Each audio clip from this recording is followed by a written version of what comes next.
Assalamualaikum warahmatullahi wabarakatuh. Apa kabar yang ada di rumah? Selamat pagi, selamat siang, ataupun selamat malam ketika kalian membaca atau mendengarkan dari materi presentasi kita kali ini. Untuk kuliah evaluasi gizi, materi selanjutnya adalah tentang evaluasi gizi yang dipengaruhi oleh proses pengolahan.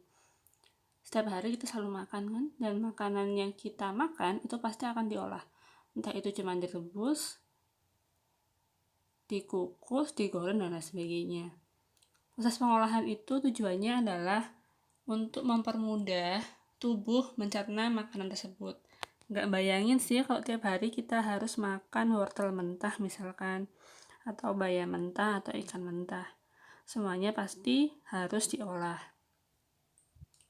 Namun sayangnya proses pengolahan itu akan berpengaruh terhadap nilai gizi dari suatu bahan pangan.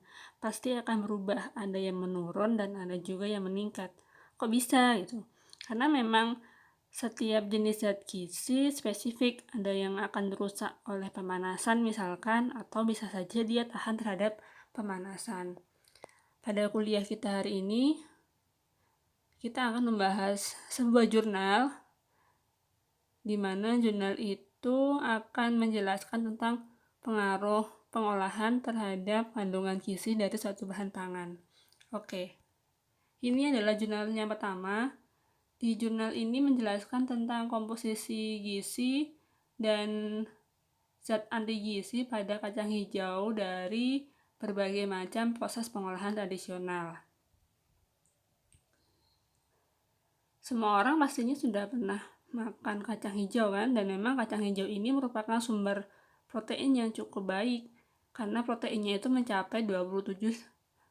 Itu sangat tinggi untuk bahan pangan nabati.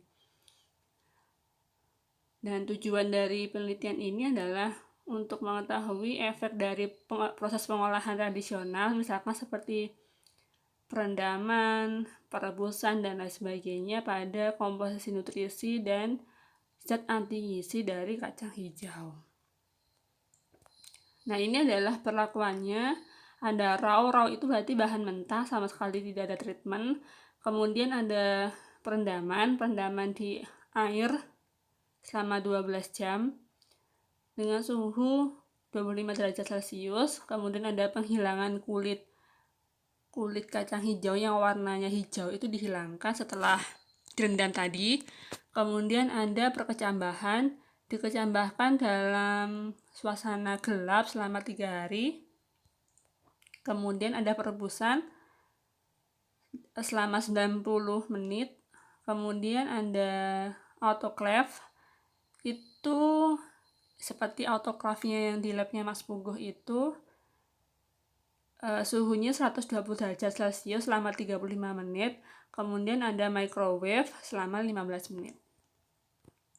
Hasilnya, ini adalah komponen yang dianalisa meliputi protein, lemak, serat, kadar abu, karbohidrat, dan kadar air. Itu yang di tabel 1 sebelah kiri. Kemudian untuk protein, bisa kalian lihat bahwa proses perkecambahan itu akan meningkatkan kadar protein dari kacang hijau. Hal ini terjadi karena saat proses perkecambahan itu memang diproduksi hormon-hormon pertumbuhan, di mana hormon itu nanti akan dinilai sebagai protein. Kemudian untuk lemak, untuk semua perlakuan sama aja, nggak ada yang berbeda, nggak ada yang berubah. Kemudian untuk serat, ada microwave yang seratnya itu tinggi 4,64. Serat ini merupakan salah satu jenis zat gizi yang tahan terhadap panas. Jadi meskipun kena microwave ataupun autoclave, itu tidak akan rusak.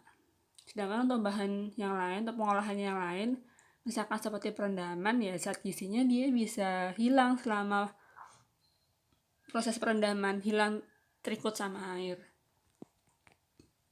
Kemudian ada kadar abu. Kadar abu ini dia sebenarnya bisa menggambarkan dari mineral dari suatu bahan pangan. Nah, ini bisa dilihat bahwa bahan mentahnya itu paling tinggi dibandingkan dengan yang lain. Untuk yang lainnya kemungkinan sih si mineralnya ini dia akan hilang. Misalkan seperti perebusan akan rusak terhadap panas maupun akan hilang karena terbawa oleh air. Kemudian untuk karbohidrat paling tinggi di autoclave, dan untuk kadar airnya paling tinggi di perkecambahan. Karena ketika perkecambahan memang kondisinya harus lembab, sehingga kadar airnya itu akan tinggi. Kemudian untuk tabel 2. Tabel 2 ini analisanya ada gula reduksi, rafinosa, stakiosa, dan pati. Untuk gula reduksi paling tinggi ada di bahan baku, rafinosa paling tinggi ada di perendaman, stakiosa di bahan baku, dan patinya ada di bahan baku. Jadi kemungkinan bahan-bahan yang lain itu patinya akan terikut atau akan rusak, sehingga kadarnya akan menurun. Kemudian untuk tabel 4 ini adalah kandungan asam amino dari kacang hijau. Bisa dilihat bahwa untuk semua jenis asam amino itu nilainya nggak pasti. Maksud saya adalah ada yang naik, ada yang turun karena proses pengolahan. Jadi memang masing-masing jenis asam amino itu sifatnya beda-beda. Ada yang tahan terhadap panas, ada yang tahan terhadap pengolahan, ada yang tidak. Atau misalkan dia sebenarnya jumlahnya tetap, tapi karena jenis zat gizi yang lain itu rusak atau hilang, sehingga kandungan dari zat gizi yang tetap itu seolah-olah lebih menjadi dominan, jadi jumlahnya bisa saja dia meningkat. Yang perlu kalian pahami dari tabel 4 ini adalah yang paling bawah, total non-esensial asam amino itu paling tinggi dari microwave cooking. Kemudian ada perbandingan atau rasio leusin-isoleusin. Nah, ini kenapa dianalisa? Karena dua jenis asam amino ini merupakan jenis asam amino yang antagonis. Dan ternyata kalian lihat di tabel yang paling kanan itu ada standar dari VAO dan WHO.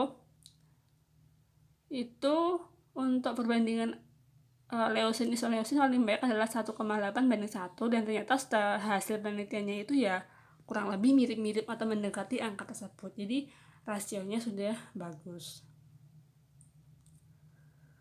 Kemudian di tabel 3 ada mineral. Nah, mineralnya ini juga bermacam-macam efeknya. Jadi misalkan seperti natrium, kalium, kalsium paling tinggi di bahan baku atau di bahan mentahnya. Sedangkan kalsium sama fosfor paling tinggi di perkecambahan, dan magnesium, ferrum, sama mangan itu paling tinggi di bahan mentah. Jadi memang sebenarnya mineral ini juga cukup stabil sih dengan proses pengolahan, dan memang akan ada beberapa yang hilang selama proses pengolahan. Kemudian yang tabel 5 ada zat antinutrisi. Zat antinutrisi ini penting untuk dianalisa karena antinutrisi ini biasanya dia akan berikatan dengan zat gizi, sehingga zat gizi itu tidak bisa terserap oleh tubuh. Jadi misalkan seperti fitat itu nanti akan berikatan sama kalsium, sehingga kalsiumnya itu akan keluar oleh tubuh, jadi tidak bisa diserap oleh tubuh. Kan percuma aja sih kita makan zat gizi yang banyak tapi ternyata ada zat anti gizi di situ, sehingga dianalisalah zat anti gizi ini. Nah, ini bisa dilihat bahwa untuk semua jenis zat anti gizi mulai dari trypsin inhibitor, hema-agglutinin, kemudian tannin, dan asam fitat itu paling tinggi adalah di bahan baku dan akan menurun ketika diolah. Jadi pengolahan yang paling banyak menurunkan zat anti gizi itu adalah perebusan, autoclave, sama microwave. Jadi kemungkinan zat anti gizi ini akan rusak. Nah, kesimpulannya dari penelitian ini bahwa untuk semua jenis pengolahan itu akan berpengaruh terhadap komposisi kimia dan zat anti gizinya. Kemudian pengelupasan kulit kacang hijau dan perendaman itu menyebabkan kehilangan yang paling kecil di mineral. Kemudian untuk semua pengolahan itu akan meningkatkan kecernaan dari proteinnya. Kemudian selanjutnya terakhir adalah penelitian ini merekomendasikan pengolahan dengan microwave dan autoclave untuk persiapan, atau mungkin sebelum kacang hijau ini diolah, itu diolah menjadi makanan lebih lanjut, itu diolah terlebih dahulu menggunakan microwave dan autoclave. tidak hanya meningkatkan kualitas dari nutrisinya, namun juga mempercepat dari proses pemasakan. Nah, seperti itu jurnal pertama yang akan kita bedah. Misalkan di antara kalian ada yang ingin bertanya, bisa kalian tanyakan di forum, silahkan ditulis pertanyaannya kalian. Tidak harus semua mahasiswa menuliskan di situ, ya siapa saja yang punya pertanyaan gitu ya. Kemudian untuk mahasiswa yang lain boleh menjawab pertanyaan dari temannya. Nanti forum itu akan saya buka hingga minggu depan sebelum materi selanjutnya saya publish. Terima kasih. Wassalamualaikum warahmatullahi wabarakatuh.